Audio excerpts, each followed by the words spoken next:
నెల్లూరు జిల్లాలో కురుస్తున్న భారీ వర్షాలతో వందలాది మంది ప్రయాణికులు బస్టాండ్లోనే చిక్కుకుపోయారు. కోస్తా జిల్లాల నుంచి తిరుపతి, బెంగళూరు వెళ్లాల్సిన వారంతా బస్సులు, రైళ్లు తిరగకపోవడంతో దిక్కుతోచని స్థితిలో పడ్డారు. కేవలం విజయవాడకు వెళ్లే మార్గం ఇప్పుడిప్పుడే పునరుద్ధరించడం వల్ల చాలా మంది ప్రయాణాలు రద్దు చేసుకుని సొంతూళ్లకు వెనుదిరుగుతున్నారు. విజయవాడ నుంచి వచ్చామండి మేము. విజయవాడ తిరుపతి వెళ్లాల్సింది, అక్కడ మళ్ళీ బ్లాక్ అయిందంటే మళ్ళీ ఇక్కడికి వచ్చాం. ఇక్కడ నుంచి ఏ బస్సు లేవంట, ఇక్కడ కూర్చొని. నేను కాలేజ్ స్టూడెంట్స్ అండి. నిన్న నైట్ హాస్టల్లో గూడూరులో వాటర్ వచ్చినాయి. సో మా కాలేజ్ వాళ్ళు నెల్లూరులో నారాయణ హాస్టల్కి పంపించారు. ఇప్పుడు ప్రస్తుతం దగ్గరున్న వాళ్ళని ఇళ్ళకి పంపించేస్తున్నారు. నేను కాకినాడ నుంచి వచ్చాను సూళ్ళూరుపేట వెళ్ళడానికి అని చెప్పేసి ఉదయం 5 గంటలకు బస్సు దిగాం. అక్కడ అప్పటి నుంచి ఏమైనా క్లియర్ అవుతుందమ్మా, సూళ్ళూరుపేట వెళ్దామని చూస్తున్నామండి. ఇంకా క్లియర్ అవ్వాలి, ఇంకా తిరిగి వెళ్ళిపోవడం నిశ్చయించుకున్నామండి. మేము విజయవాడ వెళ్ళాలండి, తిరుపతికి వెళ్దామని వచ్చాము. ఇంకా బస్సులు ఆగిపోయాయి, అందుకే రిటర్న్ విజయవాడ వెళ్ళిపోతుంది. మేము నిన్నటి నుంచి తిరుపతి వెళ్ళాల్సిన వాళ్ళం ఆగిపోయాం. రూట్లు అన్నీ మూసిపోయాయి. ఇంకా విజయవాడ వెళ్దామని రిటర్న్ తిరుగుతాం. కాళేశ్వరం వెళ్ళాలి, 2 రోజులు అయింది. సోమవారం 4 గంటలకు దిగిన.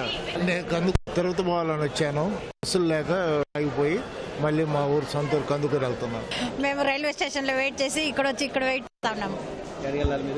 తిరుపతికి వెళ్ళాలి. విజయవాడ నుంచి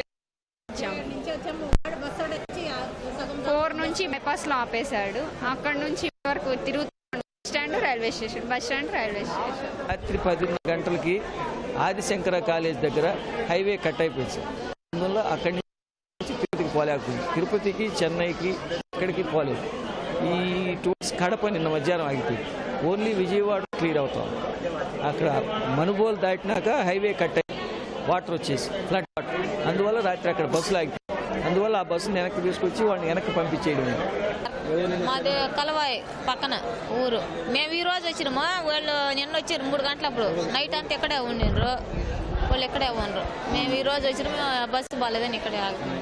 రాత్రి వచ్చామండి, తెల్లవారుజామున వచ్చామండి 5 గంటలకి. సూళ్ళూరుపేట వెళ్ళాలి. అదే బస్ రూట్ లేదు, ట్రైన్ రూట్ లేదు అంటున్నారండి. వెనక్కి వెళ్ళిపోవడం బెటర్ అని చెప్తున్నారండి. వెనక్కి వెళ్ళిపోయి ప్రయత్నంలో ఉన్నాం అనమాట.